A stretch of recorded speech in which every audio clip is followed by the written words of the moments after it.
Hello বন্ধুরা, তোমরা সবাই কেমন আছো? আশা করছি ভালো আছো। তো দেখো আজকে হোটেলে কি কি রান্না হলো। এই যে টক ডাল,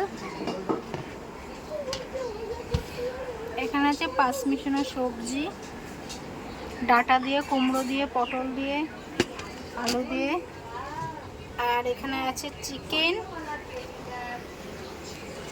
আর এখানে আছে ডিমের ঝোল, এই কারি, এই যে এখানে আছে আলু মাখা। অল্প করে আলু মাখা রেখে দিই, অনেকে ভাজি খায় না, তাদের আবার আলু মাখা দিই। আর এখানে আছে ভাজি, লাউর খোসা দিয়ে আলু দিয়ে ভাজি। এখানে আছে মাছের ঝোল,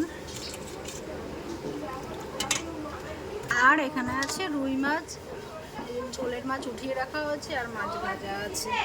এই হচ্ছে আজকের মেনু। তো আমাদের হোটেলটা হচ্ছে গোপালনগর স্টেশনে, প্ল্যাটফর্ম থেকে নেমেই বা সাইডে বড়মার আশীর্বাদী হোটেল।